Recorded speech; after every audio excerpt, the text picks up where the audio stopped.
Isa na namang dalagang walang awang pinatay sa Cebu nito lamang ng mga nakaraang araw. Matapos na matagpuan ang wala ng buhay nitong katawan sa gilid ng dalampasigan sa isang reclamation area sa South Road Properties. Aga mang umalis, hindi na umabot sa trabaho ang isang babae sa Cebu City. Natagpuan na kasi siyang walang buhay. 2 oras lang nung umalis siya sa kanilang bahay. Bangkay nang natagpuan sa isang reclamation area ang isang babae sa Cebu City. Hinala ng kanyang mga kaanak may kinalaman ang krimen sa mga naka-meet up ng biktima mula sa nakilala niya online. Ang pagkakatagpo sa katawan ay mabilis na kumalat sa social media na napanood din ng kanyang pamilya at mga kamag-anak. Noong una ay una na nilang napansin ang pagkakahawig nito sa biktima. Subalit naging panatag sila na hindi ito ang dalaga hanggang sa hindi na nga ito umuwi sa kanilang bahay kinagabihan.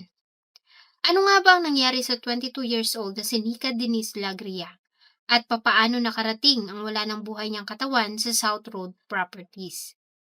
Bago ko po ipagpatuloy ang ating kwento, sa mga bago po sa channel ko at nais sa mga ganitong klase ng kwento ng krimen na nangyayari sa loob at labas ng ating bansa ay maaari pong pakipindot ang ating subscribe button at notification bell para ma-notify kayo pag may mga bago tayong upload na videos.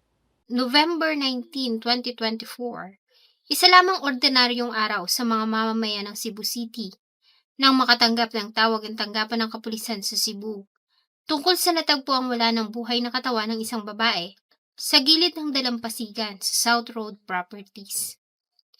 Nang magtungo sila sa area kasama ang soko, ay dinatnan nila ang kalunos-lunos na kalagayan ng biktima. Nakadapa ito sa mabatong bahagi sa dalampasigan. Nakasuot ng kulay itim na damit at pantalon.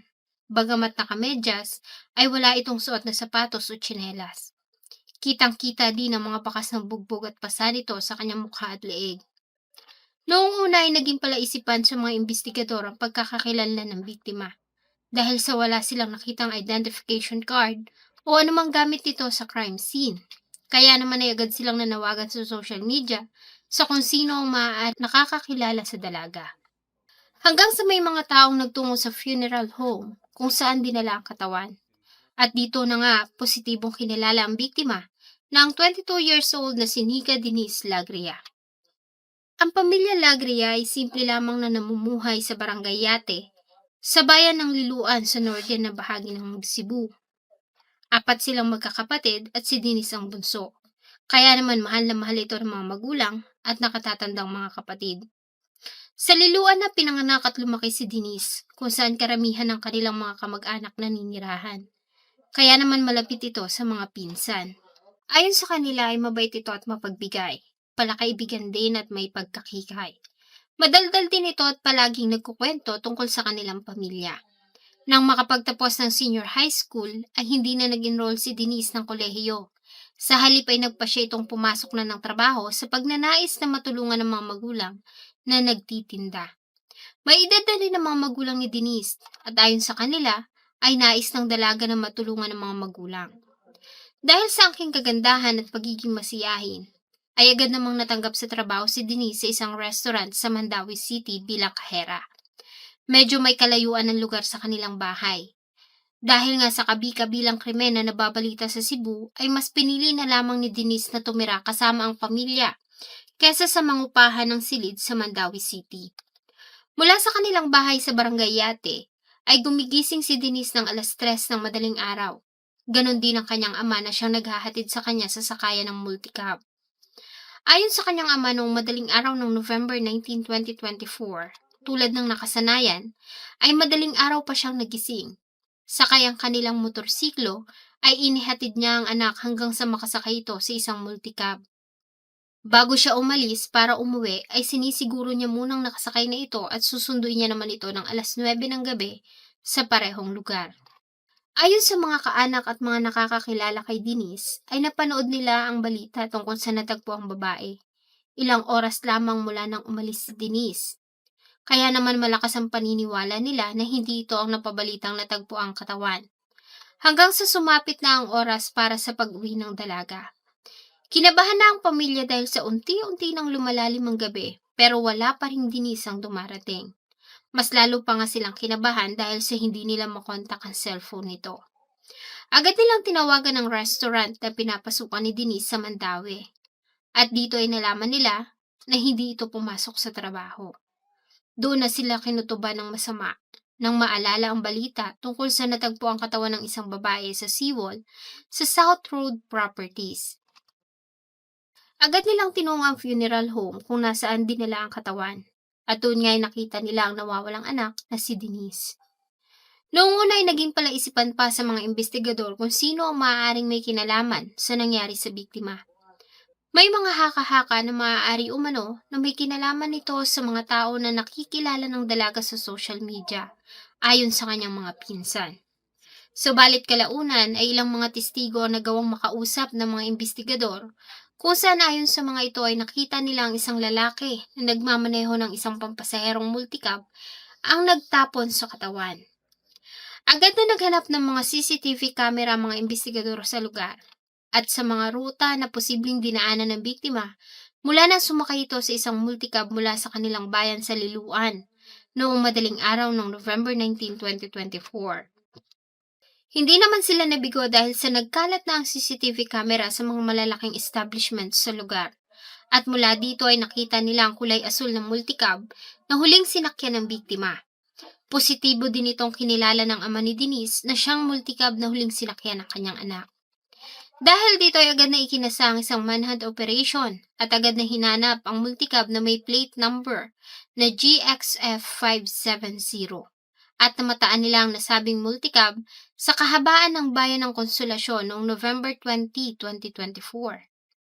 Inaresto nila ang nagmamaneho ng sasakyan na kinilalang si Jason Culyamat. Sa ginawang pagsisiyasat sa multicab, ay nagawa nilang makakita ng mga bakas ng dugo sa front seat nito. Ganon din ang bag na may lamang ilang pinagbabawal na gamot.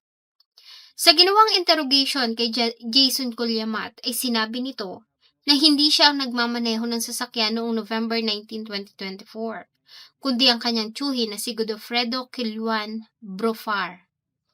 Ayon kay Culyamat ay pinapasada niya dito ang sasakyan dahil sa nagtungo siya ng Barili noong November 16, 2024 at nanatili doon hanggang sa makauwi siya noong Miyerkules, November 20 bago siya arestuhin ng mga pulis.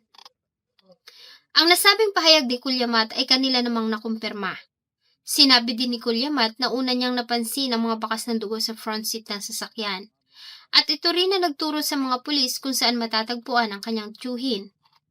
November 21, 2024 ay naaresto ng mga pulis ang tinuturong pangunahing suspect sa pagpatay kay Denise na ang 35 years old na si Godofredo Brofar sa San Remigio nang ganap na alauna ng madaling araw.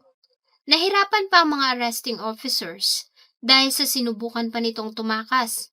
Bilang resulta ay nagtamo ito ng mga sugat sa kanyang mukha at paa.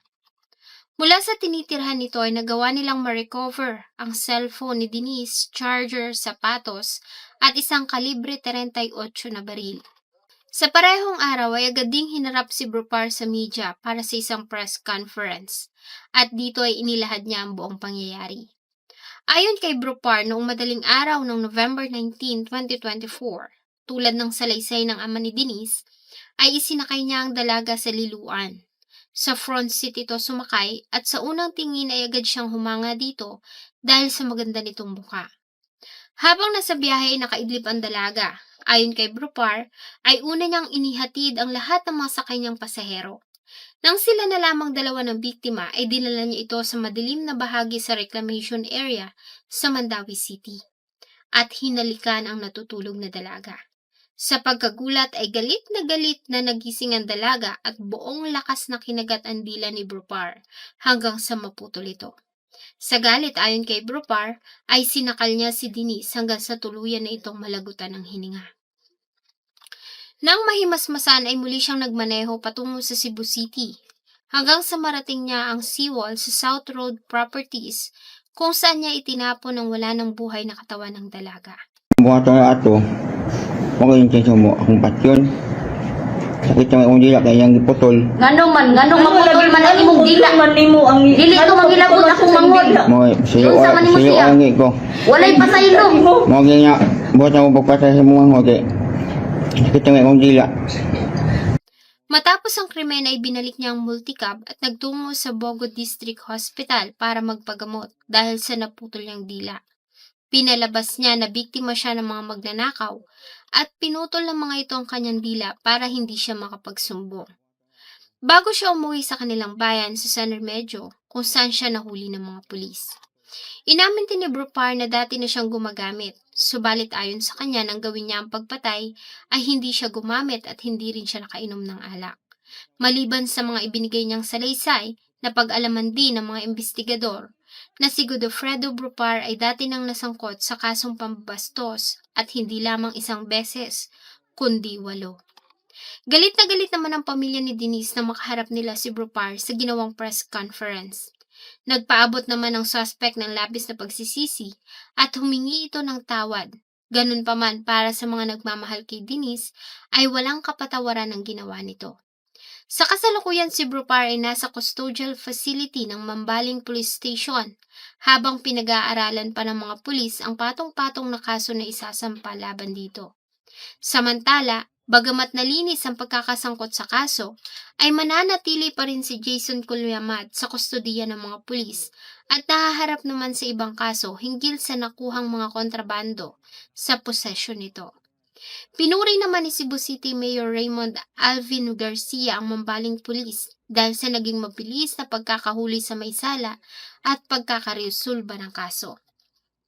Bagamat hindi pa nahahatulan sa nakalap ng mga ebidensya at testimonya ng akusado, ayon sa Mambaling Police, ang kaso ay opisyal na nilang kinukonsider na solved at closed.